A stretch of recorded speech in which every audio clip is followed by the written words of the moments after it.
एक लफ्ज़ मोहब्बत का अदना ये फसाना है, सिमटे तो दिले आशिक, फैले तो ज़माना है। जिगर मुरादाबादी, असल नाम अली सिकंदर, जिन्होंने 1890 में मुरादाबाद के एक अदबी घराने में आँख खोली।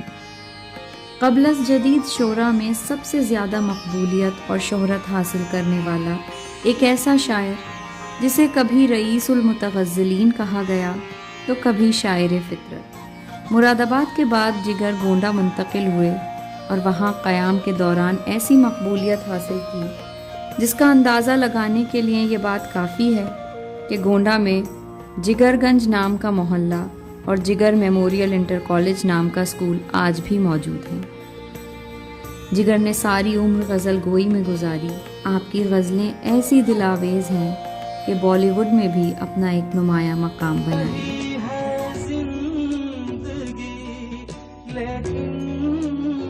जिगर ये हाल है अपना कि जैसे जिंदगी से जिंदगी कम होती जाती